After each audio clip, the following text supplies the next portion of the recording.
Drop everything. I need you to focus this week because this podcast will change your life forever, especially if you have been dealing with the issues of lack in your financial life. I'm telling you right now, this guest was so powerful that I literally, when the show was done, told him, I want you to be my personal mentor. Enjoy this one, save it, leave your comments, and share it with everyone you know. So we're about to have a remarkable conversation, and I could tell you it's going to be remarkable. When I asked this next guest, where does he live? He said, I live on the world's biggest yacht. We have Dr. John Demartini with us. Welcome to The Higher Self. Oh, thank you for having me. So I've got to get started on this story. Tell me about this yacht, and the name of it is The World. In 9/11, we were living in New York City, my wife and I. And when they got the World Trade Center, they shut down some of the buildings. We were living on the 62nd floor of Trump Tower at the time. They shut down the building, and my wife said, I can't go into the building. And I was in Australia speaking. And so she known me and said, they've shut down the building. What do I do? So she got a special transport. It was a little edgy, and got to Philadelphia and flew to LA, even though all the airspace was down. I got to Australia. I was there.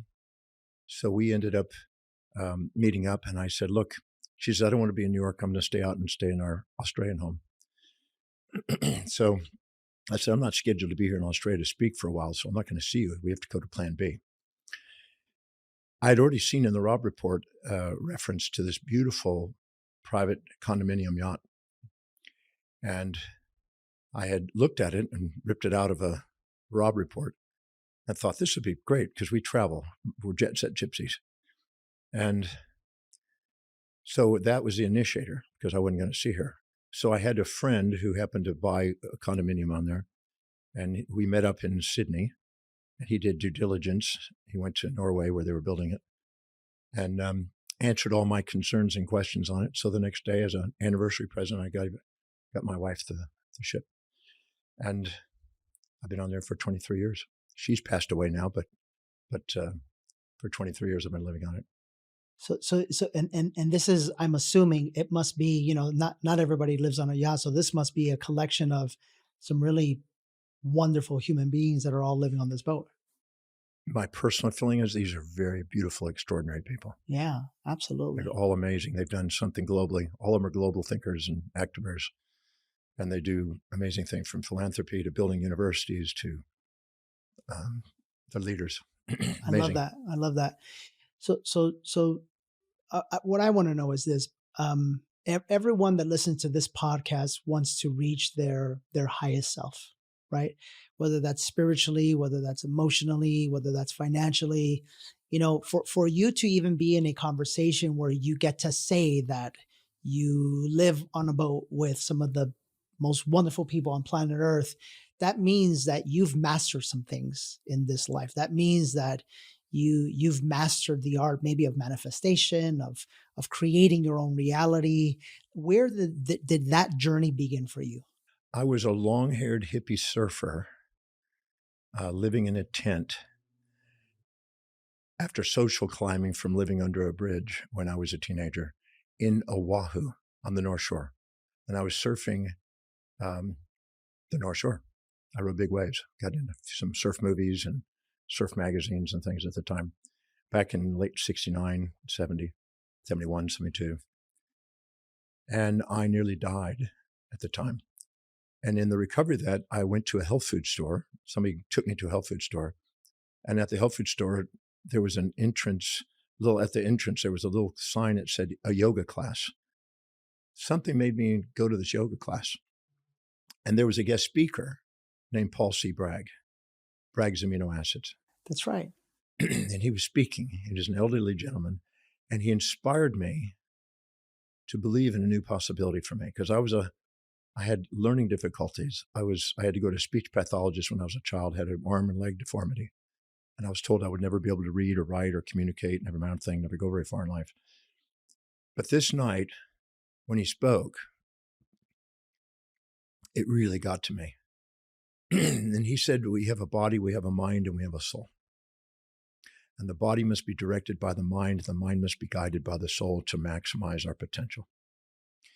And he says, what you think about, what you visualize, what you affirm, what you feel, what you take actions on, and what you persist on becomes your destiny. And you want to set goals and objectives for yourself, your family, your community, your city, your state, your nation, your world, and beyond for at least 120 years. Nobody talked to me like that. And so I started following what he said. At the end of his presentation, he took us through this guided imagery meditation experience, this alpha meditation, as he called it. And I'd not done really any meditation consistently or anything like that before. But in that meditation, I saw a dream and a vision that was so lucid. I literally walked down to this stoned archway out over onto a balcony where there was 1 million people below. And I was speaking, and the backdrop was iconic buildings from all the major cities around the world. It was the most surreal thing. I had it painted by a famous painter in Melbourne, Australia. It sits in my office. It's 5 by 4 foot painting today, what I saw. And that was one of those tear-jerking, gamma-synchronous brain states where you just know that you know there's something magical here. You need to follow this. And that was the beginning of my journey of wanting to overcome my learning challenges and someday become intelligent and somehow find a way of becoming a teacher. And I love traveling. I've been traveling since I was very young. And I had a dream to travel the world and go to every country. I've now gotten to speak in 160 countries. And I live around the world. And the universe is my playground. The world is my home. Every country's a room in the house. Every city is a platform to share my heart and soul. That's the way I look at it. I love that. But it started that night. And I had to first figure out how to read. So I ended up a few months later leaving Hawaii, flying back to Los Angeles, hitchhiking back to Texas, where my parents lived. And that's why I'm so amazed when I came here to Austin, because Austin was quite different then. There was that tower at the university. That's about it.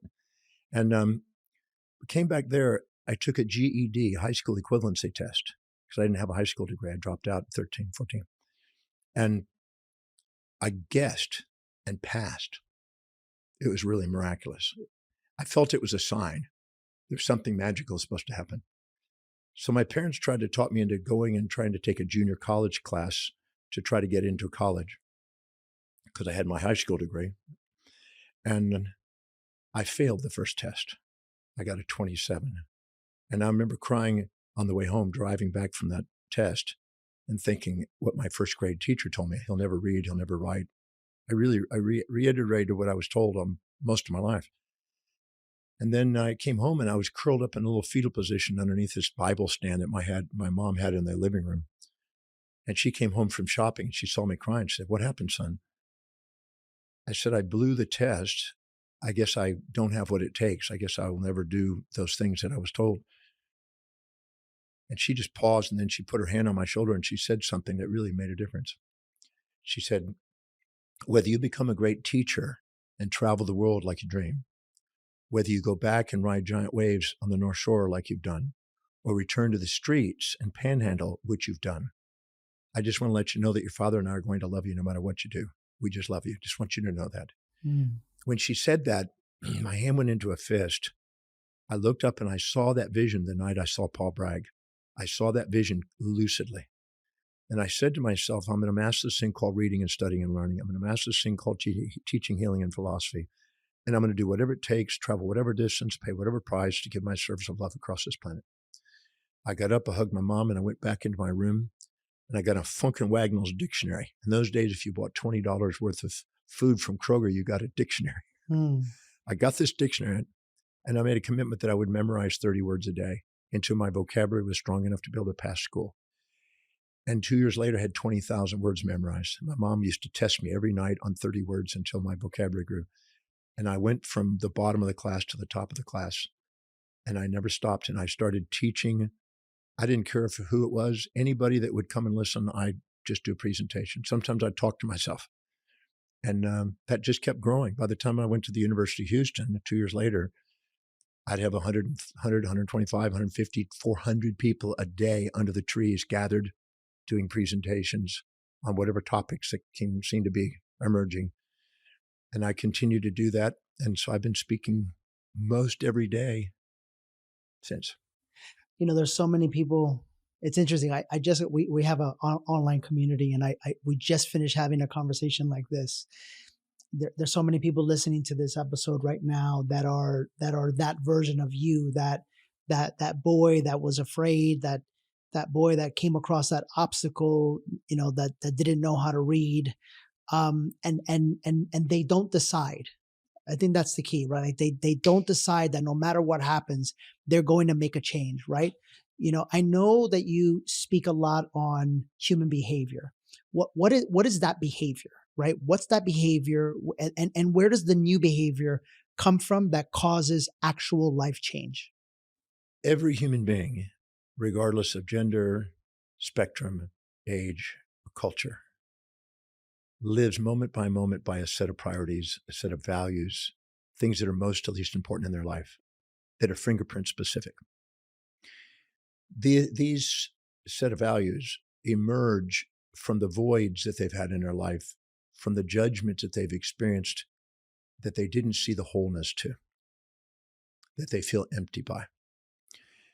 But this unique set of values, whatever they are, the very highest of the value, the thing that's most important, the thing that's most meaningful, most inspiring, they spontaneously do without needing any extrinsic motivation to do. Mine is teach. Nobody has to motivate me. I ask people very commonly in programs, what is it you do every single day that nobody has to remind you to do, that you are inspired to do, you love doing, and you just can't wait to do it? And everybody has something. Yeah. But they many times compare themselves to other people and then judge that. And then they're afraid to say what it is, or afraid to pursue it because they don't know how they can either economically make it viable or socially make it viable, et cetera. Mm-hmm. But finding out what that highest value is and finding out what they spontaneously are inspired to do, and then structuring their life and organizing their life so they can dedicate to what's highest in priority and delegate all the rest. That's right. You don't have a self-actualized life without delegation. You can't do it all. And finding that one thing, as Gary Keller said, that liberates you, that you are the greatest at, can catapult incremental momentum towards an unstoppable outcome. And so giving yourself permission to pursue what's truly, truly in the heart, most meaningful, that is really teleologically soul guided, if that's the term. The soul being the state of unconditional love for what you're doing, and the soul being the most authentic, integrated you, the most medial prefrontal cortex guided action. If we give ourselves permission to do that and then surround ourselves with people that are absolutely inspired and in their highest value doing the things we want to delegate, it's impossible for you not to catalyze something deeply powerful and meaningful.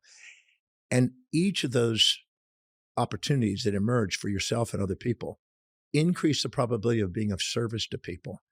And the sustainable fair exchange and engagement of transactions that allow you to do what you love in a way that serve and fulfill other people's lives, liberate you, and magnetically attract opportunities that are viable financially and meaningful and socially networked. I mean, amazing things happen. People said, well, because you're, financially viable, you've been able to do those things. No, I was financially viable because I did those things. That's right. Because when I started, I didn't have that. That's right. So it doesn't matter where you start, doesn't matter what you've been through, doesn't matter what you're going through. What matters is, are you going to apply the principles that stand the test of time that lead to great achievement? If you do, it's your destiny. I say all the time, there's no way it can't happen. Well, that's the thing. When you access that pure, authentic state, the thing that really inspires you, the way the medial prefrontal cortex is, it's actually connected to the V5, V6 areas in the occipital cortex, the visual associative area. You see a vision. You also activate a certain area of the motor cortex that's involved in a spontaneous action. So you're not sitting there living in anxiety because you're pursuing fantasies. you're pursuing something that's a real objective, you're already mitigating risk in your mind because of the broad and depth of awareness that happens when you live in the authentic state. And you see strategies. You see how you can do it. Instead of seeing things in the way, you see things on the way. Instead of being a victim of history, you see yourself as a master of destiny. You feel it's impossible for you not to fulfill it. It's destined. Mm-hmm. And that's the unstoppable state, that the people, places, things, ideas, and events in our life that synchronize with what's truly most important emerges, and we see opportunities that we didn't see before. And they're there in front of us at all times. So I've recently been obsessed with learning about supplements because I found out all of the shady tactics that happen in the industry, like how natural flavors are far from natural, or get this, how some vitamins are derived from GMO corn syrup. I know, it's disgusting. This is why it's so important to trust the company you buy your supplements from. And there's only one company on planet Earth I trust, and that's Kono. I've never seen a higher standard in the industry where literally every single ingredient is ethically sourced with intention. I've been absolutely loving their full body hydrate product. It's the most comprehensive and I think best tasting electrolyte on the planet. It helps my brain function. I feel like it's helping my skin. I feel more hydrated, and overall, I just feel incredible throughout the day when I drink it. But all in all, guys, all of their supplements are incredible. I'm passionate about sharing them with you guys because these guys have your health at heart. Check them out at kononutrition.com/Danny and get 10% off your order. Again, that's kononutrition.com/Danny for 10% off your order. So let's talk about this. What I have found in my work is that a lot of the issues that people have in this case with achievement, success, let's just call it what it is.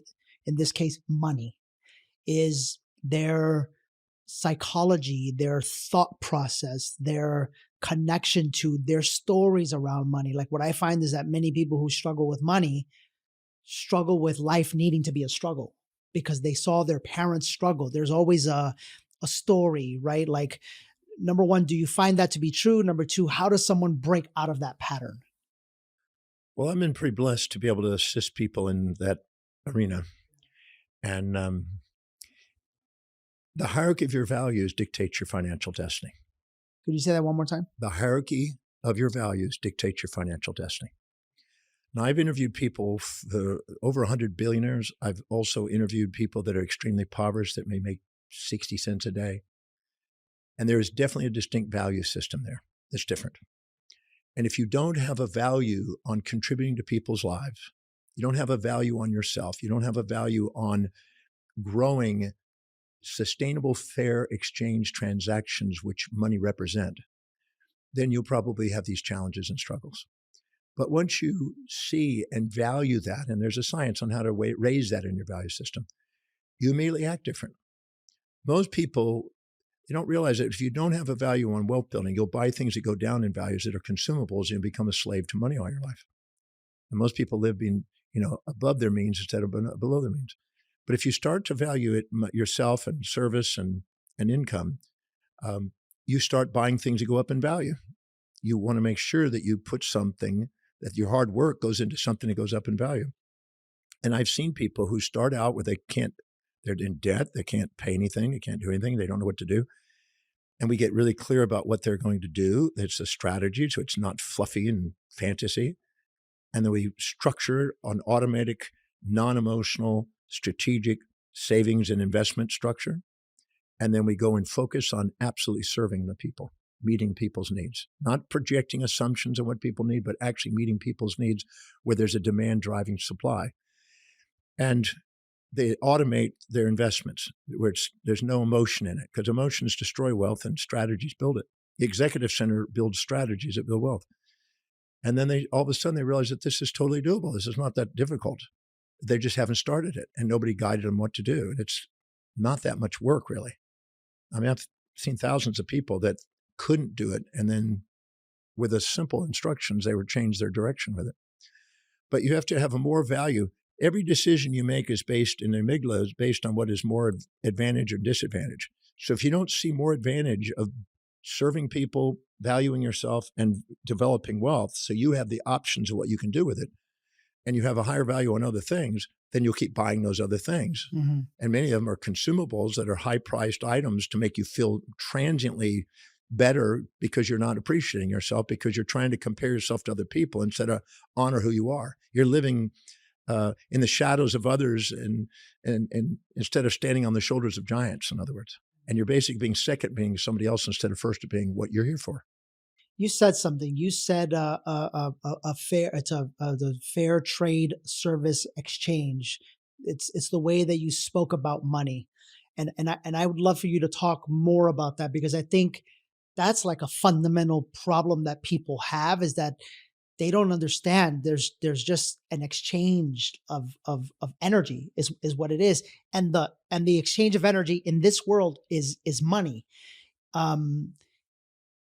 What are your thoughts on that? And what are your thoughts on how to get people out of this hang up that they have where, why isn't it free? Or, there's just so many limiting beliefs around something that is so readily available to everybody and anyone. Yeah.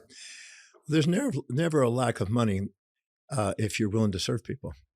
I spoke at this church one time, and you could tell that the church had been stagnant and had not been growing. And so I met with the minister before I spoke, and I confronted him. He said, yeah, we're having this. And I said, all these excuses instead of being focused on service. And I told him, I said, let's have some inspiring vision to be working towards. And let's rally the troops and let's do something. We raised it wasn't a lot, but $13,000, which is more money than ever raised in the history of this church in one night. Yeah.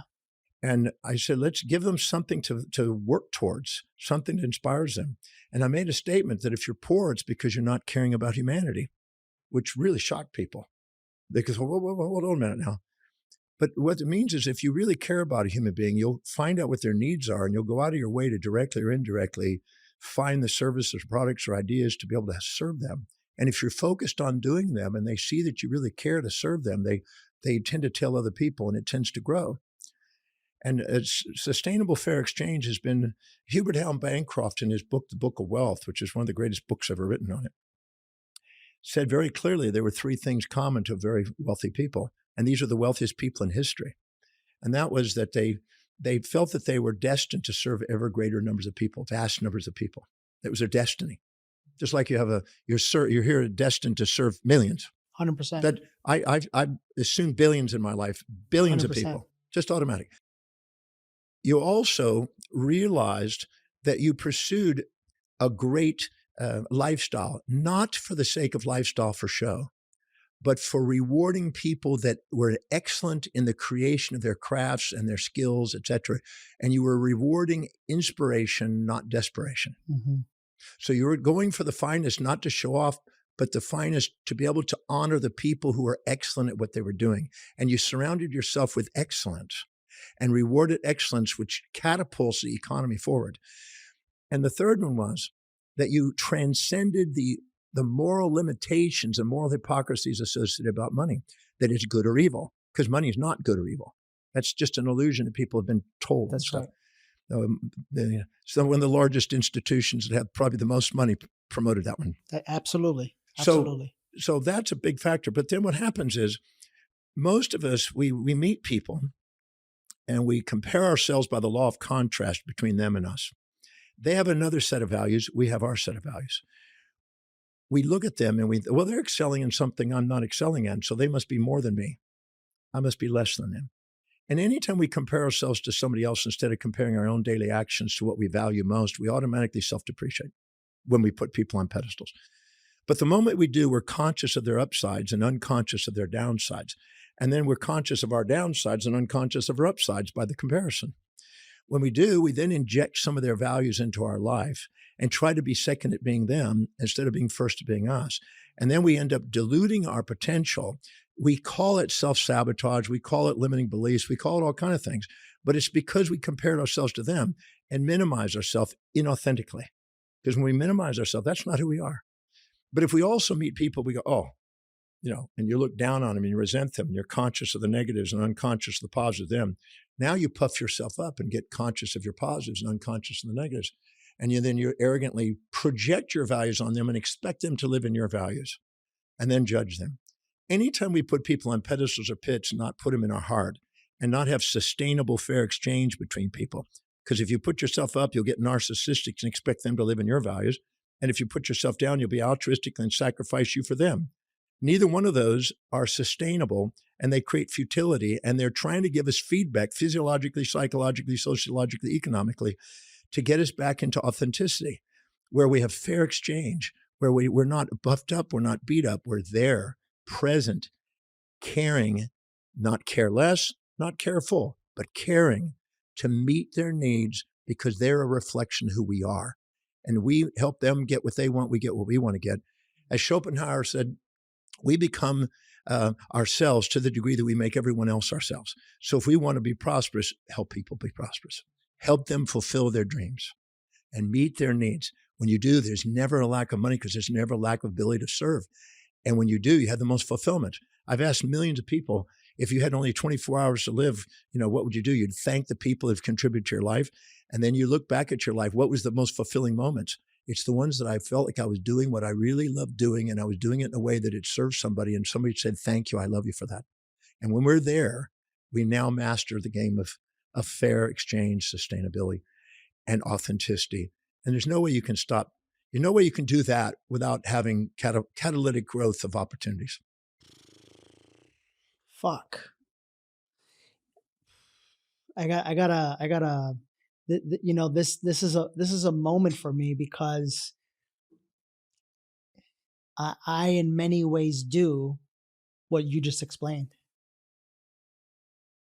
And I say that humbly because there's a lot of people out there that come to me for help, but you're helping me in a really deep way. It's so interesting, but like I'm constantly in a state of like, I value myself. I love myself. I know what my purpose is. I know what we're here to do. I get it all, but I spend so much time on why isn't it happening as fast as it happens for that guy? And you're right. That's exactly what I do. How do we break out of that? When I work with people, first thing I do is I do a value determination process. Okay. I first started studying values 46 years ago because I asked myself, what is it? Why do some people walk their talk? Some people live their life. Why do some people do what they say? Some people don't. And it boiled down to their values, their hierarchy of values. Because the second they set goals that are congruent with what they value most, they walk their talk. And the second they don't, they limp their life. And the limping of the life is not an error. It's not a weakness. It's not a flaw. It's not something that they need to beat themselves up on. It's their body and physiology and psychology doing what it can to let them know that's not the direction. Mm. The direction is in your highest value. And you're going in this direction only because you're comparing yourself to other people. And maybe if I share a story that maybe it could relate to it. And so whoever's out there, reflect on this story because this is really a cool one. A guy comes to me many years ago, probably 20 now. He says, Dr. Demartini, I'd like you to help me become successful. I said, fantastic. Where are you successful? I said. He said, Dr. Demartini, maybe I didn't make myself clear. I'm not successful. I want to be successful. Help me be successful. And I said, great. Where are you successful? He said, I'm not getting it across to you, Dr. Demartini. I'm not. I want to be. I said, well, maybe I haven't made it clear. I'm asking a pertinent question. Where are you? Nothing's missing. It's in a form that you're not honoring because you're comparing yourself to other people and thinking it's into other forms. So where are you successful? Where are you doing what you set out to do, consciously or unconsciously, and you're achieving something that you're grateful for? He goes, okay. I have an amazing wife. We've been together 10.5 years, and it brings tears to my eyes when I think about how blessed I am for my wife. My wife is just we have a beautiful family and we have an amazing relationship. I said, great. Would you consider that a great achievement? He goes, yes. What's next? Well, now that you got me thinking differently, my son, who's 10, he's in baseball and I'm the coach, and I think we're going to win the pennant this summer. And that's something we've both been working on since he was about 6. I said, great. Where else are you successful? Well, now you think about it, it make me think. My mother-in-law lives with us, and very few people I know could allow their mother-in-law to live with us, but she is amazing. She's like another mother to me. She's like special. And she really helps with the kids and helps us around the house. And that is something that I don't see anybody else being able to pull off. I said, where else is she successful? Well, we as a family work in the yard, and we have this magnificent, beautiful flowered yard and trimmed and flower beds. And it's just really something we as a family work together on. Where else is she successful? Well, on Sundays, I do ministerial work, and also on Wednesday night, I do kind of ministerial spiritual teaching. I said, fantastic. And we listed all of his successes once we targeted him into a different area. I said, can you see that you're having some successes now? He says, yes. I said, the only reason you're thinking you're not successful is because you're comparing yourself to somebody else. And as a result of it, somebody with a different set of values. So who are you comparing yourself to? He said, I think I know. There's this guy up the hill, same road, farther up the hill, 6,000 square foot house, 3-car garage, 5 cars, big practice. I got a small practice, big practice, really known, influential, and I'm comparing myself to him. Fantastic. Do you know him well? He says, yeah, pretty well. I said, is he married? Yep. Does he have kids? Yep. Have a son? Yep. How's his relationship with his wife? It's interesting you asked that. It's extremely volatile. I think they break up about every 6 months, and they're fighting a lot, and they're just like, my wife and I just look at each other and go, whoa. And a lot of stress there, a lot of yelling, and it's really volatile. And what about his son? Is he in baseball? No. They're having problems with him in school, and he's doing drugs, and he's really a challenge, and they don't have time for him. And so they're going to a therapist and doing this, and it's just, it's nonstop. And do they have a mother-in-law live with them? Oh, no, they moved out of the country to get away from that crazy lady. Yeah. And the yard, no, they have people that take care of it. I don't think they even notice their yard. And do they do anything at the church? No, he's not involved in spiritual stuff at all, nothing like that. I said, let me explain to you. This man is not more successful than you. He has a different set of values, a different hierarchy of values, and he is spontaneously acting in his values, which appears to be business and finance and social influence and wealth. You have a high value on your family, very obvious. Family is really high on your values, and spirituality and aesthetics. You are not 1 ounce less successful, but your success contributes to this planet as much as his. And what you're doing is an exemplification for a lot of families that wish they could have what you have. So I want to start by saying, first, honor what you already have and not compare it to somebody you think has something you don't, because the truth is you don't ever have anything missing. Our missingness and unfulfillment is only because of comparison, not because of reflection. So take the time to deeply reflect and take a look. And he said, I really, really appreciate what you're saying there. And he had tears in his eyes. And he said, I never realized that, but that gentleman actually has spoken to me and asked me about how I how do I do with my wife? He looks at me as successful in my marriage, and he looks at me as successful in the way I do my kids in baseball. And why does he have a son that's so organized and so focused? Because if you don't fill your day with high priority actions that are meaningful, that are inspiring to you, that you spontaneously love doing, you will automatically have the amygdala take over in entropy, and you'll automatically break down in enterprise. And you'll end up with immediate gratification, addictions, compulsions, impulses. And the animal nature takes over when you don't allow the divine nature to guide. And he was seeing the impact. And then he said, I really love this. I've like the stress is off me. And it's like my perception of myself has just changed in the last 15, 20 minutes. But is there anything you can give me some ideas on how I could increase my income? I said, yes. People want to fulfill what's most meaningful to them. Concentrate as much as you do on your wife and your child. Concentrate on the actual patients you have. Naturally existing economic relationships make the greatest patients, and do what you can to serve them and the people they care about, and go out of your way to make that a dream and write it down on a daily basis of what you could do for their lives. Because what you could do through exemplification as a human being right now, if you could have that shared with the people that come in as a patient, you're doing an incredible service, even more so than that other gentleman that you think has been admired. Yeah. Honor that, go focus on that. And then force yourself to save and invest money. Don't wait. If you wait to the end of the month to find out if you have extra money, you will never have it. Entropy will take over and unexpected bills will erode it.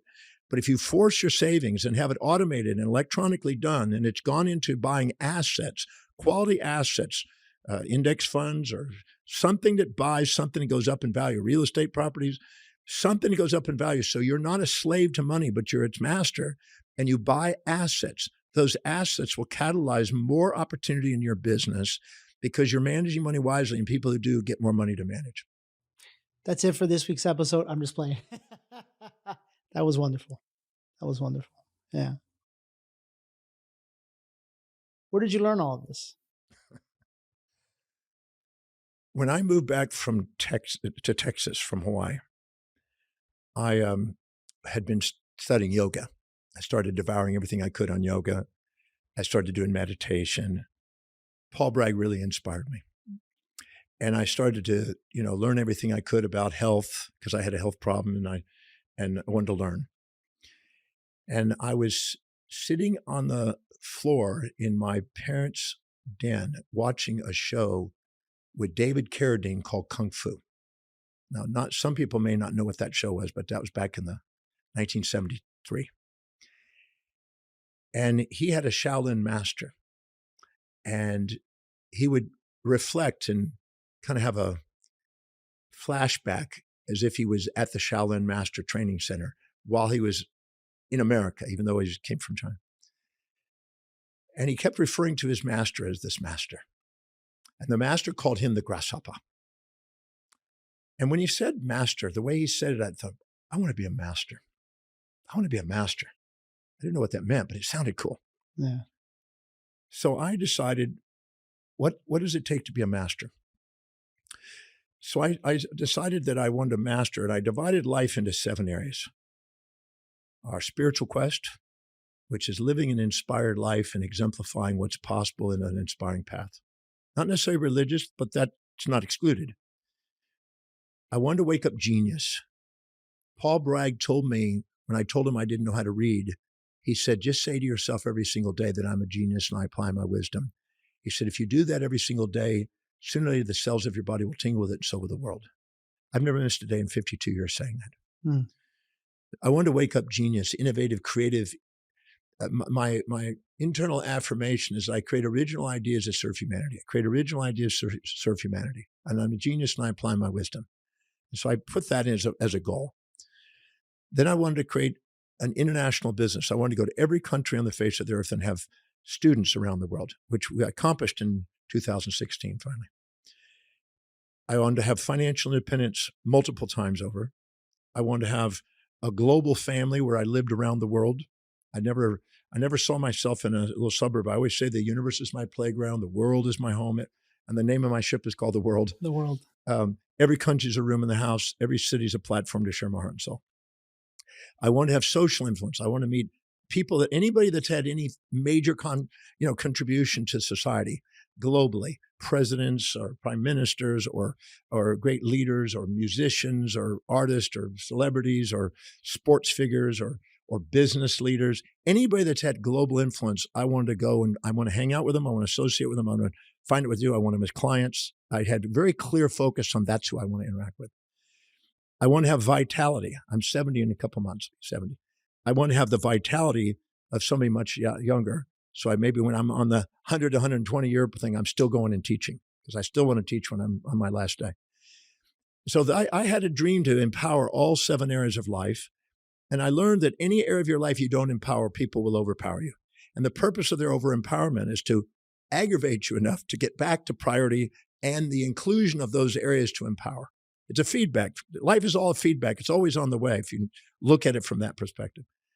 So I made it a goal to read everything I could, learn everything I can, mentor under everything I could, investigate everything I could in those 7 areas. And I had a goal because to me, mastering one area, because I saw so many people who may master business, but then they got crazy family, or they might master spirituality, but they have no money. And I said, I want to master all of them and exemplify that because Einstein said the greatest teacher is exemplification. So I want to exemplify and empower those areas. And I'm going to not measure myself to other people. I'm going to measure my own metrics compared to where I am to where I'm headed, what my mission is. So I'm a man on a mission. I don't care about success or failure, none of those things. Those are just delusions. I just focus on my mission. And that's been since I was 17, I had the dream to be a teacher. 18 is when I made that decision. And that was 52 years ago. And I work on it every single day of my life, every single day. In order to not miss these episodes or the weekly clips that we provide that will help you in the 3 energies of human mastery, how to change your financial life, how to change your relationship life, and how to heal yourself physically, emotionally, and spiritually, make sure to subscribe right now to the channel.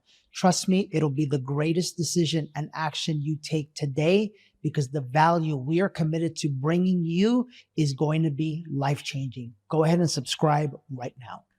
So if somebody's out there listening and they say, that's it, this is the moment, I'm ready to change my life, what would be step number 1, 2, 3, 4? The first is being as honest as you can about what you value. Now I'm going to give an example. I was speaking in Johannesburg at a success summit, they called it. I was the opening speaker. Richard Branson was the final speaker. There's a bunch of speakers in between presenting. And I got up on stage, and there's 5,000 people or something there. And I said, how many of you want to be financially independent? Every hand went up. Some had 2 hands, some had their leg in the hands. And I looked and I saw, and there's a roaring group, fresh off the morning, right? And I said, great, fantastic. How many of you are financially independent where your passive income is exceeding your active income and you're doing your work only because you love to, not because you have to? You're doing it because you have mastered money. All the hands went down but 7. So 5,000 people put their hands down. I said, can you see that everybody says they want something, but only 7 of the people here are acknowledging it? So I'd like to ask you a series of questions, because the hierarchy of your values dictates your financial destiny. And if you don't have a value on wealth building, it's not going to happen. You have whatever your value is where your money goes. If you have a value on travel, your money's going to go to travel. If you have a money goes to your kids, it's going to go to kids. And none of them are wrong. Wealth is in all those areas. Financial wealth is just one of forms of wealth. None of them are right or wrong or better or worse. They're just, but if you say you want to have financial independence, you're not going to have it unless you have a value on that form. Because your money is going to go buy everything else, and you're going to be living vicariously through other people's brands instead of building your own brand. So I said, get a piece of paper out, and I'm going to give you 1 minute to write the 10 things you would do if I handed you right now $10 million US.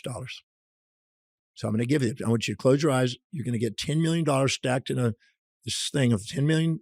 You have 1 minute to write down what you're going to do with it. On your mark, get set, go. They have 60 seconds to write the 10 things they would do if they had that money. They're rushing as fast as they can. I said, stop. Take that and hand that sheet to the person on your left or right or whatever. Now, go and determine, and I gave some descriptions of assets, go and determine how many assets are left in that sheet, that piece of paper, out of 10 million. 20 to 80% of the $10 million was spent on consumables that depreciated in value in 60 seconds. So that means, I buy that house. I'm going to get that now car. I'm going to take that trip. I'm going to buy those new clothes. I'm going to go out I'm going to go to these nice restaurants. It was all consumerism lifestyle. None of it was asset accumulation. The 7 people in the front didn't spend their money. They put it in for their assets. So they would live off 2% of whatever the assets were generating. They were the people that are wealthy. The rest of them spent it. And I explained to them, those that say and all exuberantly elated about the fantasy of building wealth, as long as you have a higher value on buying consumables that depreciate, you're not going to do it. You have to defer gratification. Immediate gratification costs you financially, and deferred gratification is what pays. And deferred gratification means that I'm worthy of having a space and time horizon beyond my mortal needs, and to have something that's a legacy thought process in the brain. As Seneca said, you measure an individual by their most distant ends. How big an end do you have in mind for your cause? Because the greater your cause, the greater your wealth potential. So anyway, everybody was kind of shocked and a bit, whoa, because they couldn't argue with what they just wrote. And they saw that they confused lifestyles with the rich and famous with wealth, which is exactly the opposite. I mean, look, Nicolas Cage, made $125 million and there was $25 million in debt because he lived beyond his means. Where the guy that's usually more wealthy is usually a simple guy like a Buffett, right? Living simple and doesn't flaunt it and philanthropic. So I said, now, unless you have a change in values today, you're not going to have a change in your actions, because every decision you make is based on what you believe will give you the greatest advantage over disadvantage at that moment.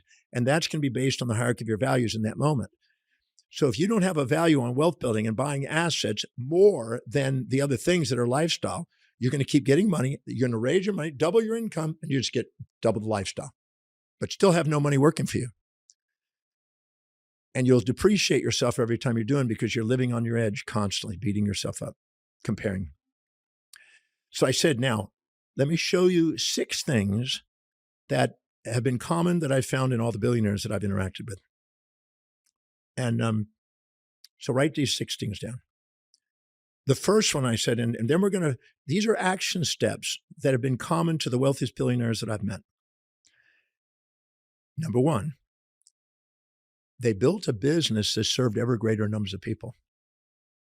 Name any billionaire, Bill Gates, he built a business, Microsoft. The guy for Louis Vuitton built businesses, Branson, Elon Musk, 3 of them. You don't build wealth unless you're doing something that is filling people's needs. You can't expect to get wealthy you might inherit wealth, but you'll squander it like the Vanderbilts did if you don't have a value on wealth building and service to grow it. You'll decay it. So write down 200 benefits. When you leave here this weekend, go and start tonight, 200 benefits of building a business that serves ever greater numbers of people, until the value you have on that is greater than the values of lifestyle and expecting something for nothing. Because people that are entitled, they don't ever get empowered. The people who are empowered, they don't waste their time getting entitled. They go into service. They work. They have a work ethic. And that can be directly or indirectly.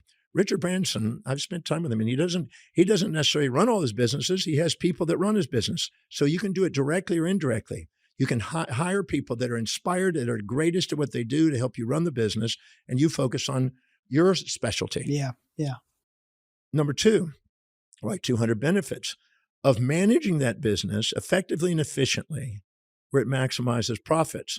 So you can hire the greatest people and afford that, and keep the prices low to the customers to be competitive, and to maximize profits, and to be able to learn how to be effective and efficient in your use of time and energy. So you follow Ricardo's law to find out your competitive advantage and comparative advantage. You find out Pareto's principle and the 20/80 laws. You follow the principles that have stood the test of time on efficiency in running a business. The third one is 200 benefits of saving an ever progressive portion of the profits. You scaling up a cash reserve to stabilize the volatilities of the business. So it's invincible. It has a stockpile of cash, so there's no volatilities associated with it, because wherever money goes, money flows, and more possibilities and wealth comes to that. And you do that and write the benefits of that. And until you have a cash reserve, the Fortune 100 companies have at least a 40% cash reserve in their reserves. Microsoft has a whole year's worth of cash reserves, and Buffett has 100 billion in cash reserves. The fourth one is 200 benefits of investing in ever greater degrees of leverage. So you're actually learning what an asset is, and you're investing in things that allow you progressively increasing, probabilities of yields. And that's learning how to invest in quality companies. People think right now that investing is trading and it's derivatives and things of this nature. That's not what investing is. It's buying and investing in product, service, or ideas or companies that produce to the economy and give job opportunities and give incentives and train and educate and help people. If you do that and keep growing your investments, then your money's going to start making you money. And that is going to make it now you can get cutting edge creative ideas because you're not being distracted by survival. The fifth one is accumulating a fortune. If you don't have a desire for it, you'll end up buying clutter. You'll spend it on trivia. And you'll think, I always say money with meaning leads to philanthropy. Money without meaning leads to debauchery. You'll end up being debaucherous in your life. So you go in there and you actually invest and build and accumulate it. So instead of you having the government give it socially to people and rescue people of desperation. You're targeting it into areas of inspiration. And you're feeding and rewarding the economy structure going uphill instead of downhill.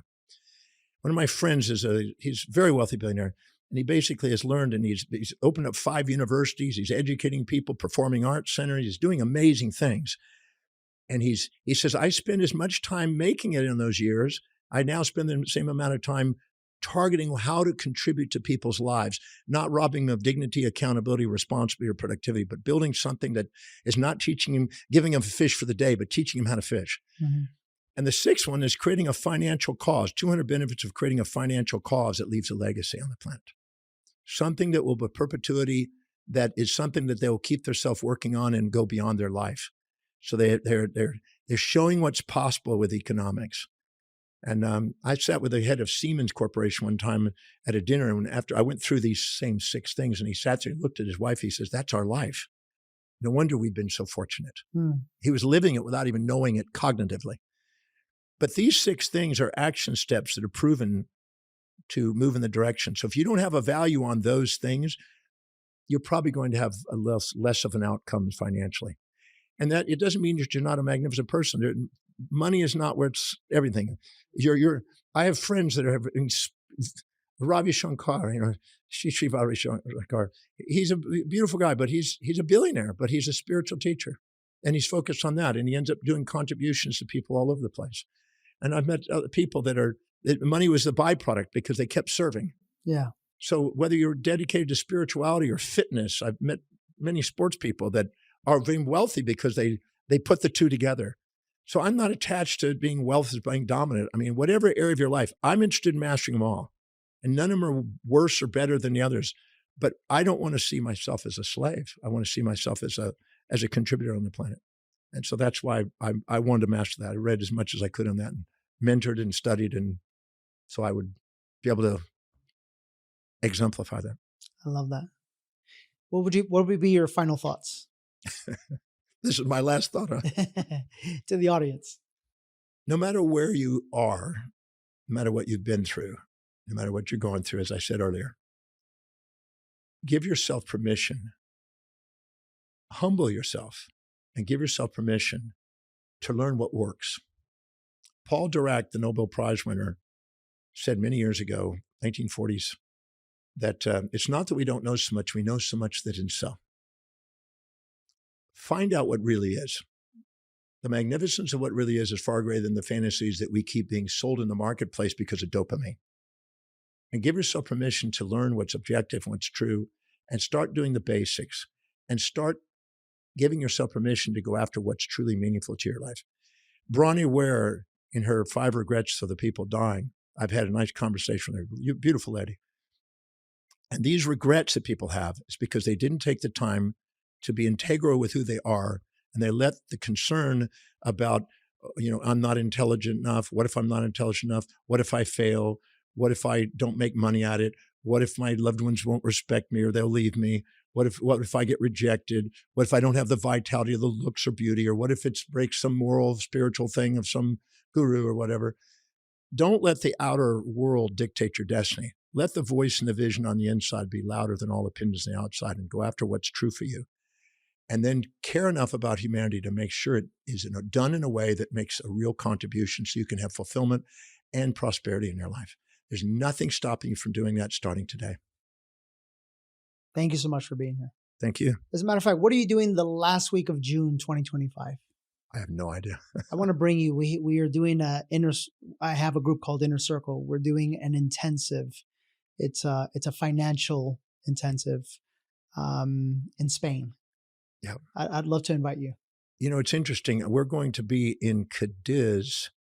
My ship is going to be going to dry dock and get some repairs and stuff done somewhere around that time. Okay. I may just be in Spain. Okay. Yeah. I want to invite you. I'll have the team reach out. Yeah. That would be wonderful. Okay. Yeah. Thank you for being here. This was wonderful. Thank you. Thank you. Thanks. I think, as I'm sitting here listening to this wonderful conversation, I think that this episode is one of those ones that it's like a book. It's like a life-changing book that if you just Keep playing it over and over and over. I'm going to have my kids watch this. Seriously, this had so much impact on me that I recommend that you just continue watching it like on a loop until your mind just absorbs all of it, and it will change your life. We'll see you next week with another episode of The Higher Self.